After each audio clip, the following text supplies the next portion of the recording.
Dans sa marche, dans la mission de partout vers partout, mieux connaître son Église pour mieux la servir, le président de l'Église protestante méthodiste du Bénin, son éminence, révérend professeur Kondieso Amos Moussa, s'est également rendu aux Agégués, plus précisément à l'église locale Cité de Paix d'Agégué-Zoumen, où s'est tenu le synode régional qu'il a lui-même présidé. Après la session pastorale, la session représentative a pris place avec les mots de bienvenue et d'encouragement du premier berger de l'EPMB. La mission nous appelle. Nous devons exercer la mission avec foi, avec joie, mais aussi avec beaucoup d'abnégation et de détermination. Je tiens à féliciter les églises locales qui ont sorti leur site. Il y a d'autres qui ont fait un effort substantiel à hauteur de plus de 80%. Nous avons près de 35 églises locales qui ont sorti leur site. C'est déjà un résultat encourageant. Ce n'est pas satisfaisant, mais c'est encourageant.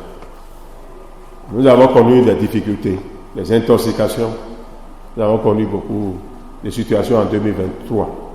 Ma prière est que nous ne connaissions pas cette situation en 2024. Ça dépendait de chacun de nous. Ça ne dépendait pas d'un individu. Parce que nous sommes au service de Dieu, tous sans exception. Nous sommes au service de Dieu. C'est Dieu que nous adorons, c'est Dieu que nous servons. Tout ce que nous avons, c'est pour le Seigneur. Et nous devons libéralement mettre tout cela au service du Seigneur pour la gloire de son nom.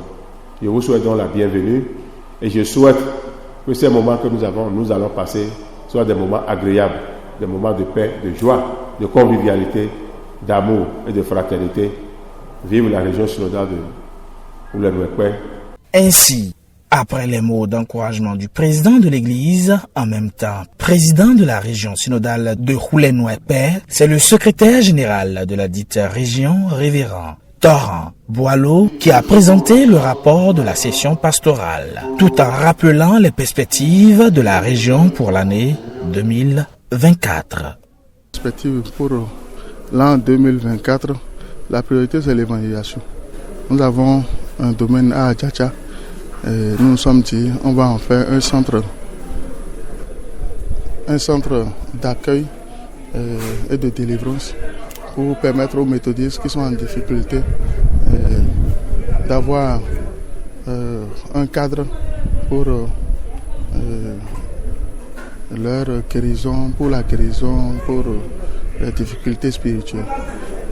En dehors de ça, toutes les églises, il y a certaines églises qui sont en construction.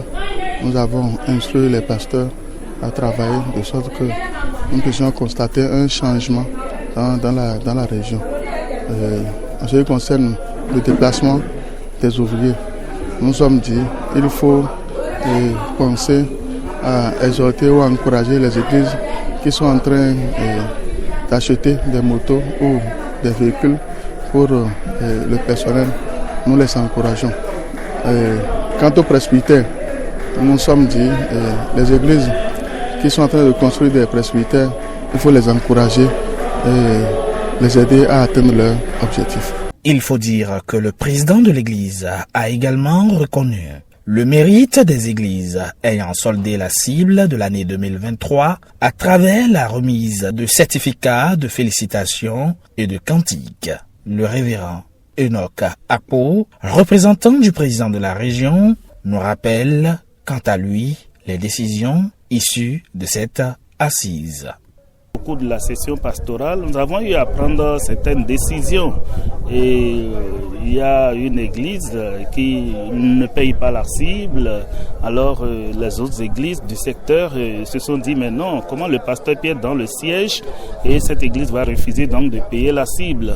Donc le pasteur a dû prendre ses bagages, il a rejoint une autre église et les autres églises se sont mises ensemble pour dire mais si c'est ça, nous allons écrire au synode pour demander que désormais le pasteur, alors le siège du secteur ne soit plus donc, dans ce milieu-là et que le pasteur aille résider ailleurs. Et nous avons essayé donc de gérer cette situation et nous avons essayé donc d'inviter les églises à payer désormais la cible parce que si nous ne payons pas la cible, nous ne pourrons pas faire fonctionner l'église, et les pasteurs n'ayant pas leur salaire, ils ne peuvent pas vaquer valablement donc à leurs occupations.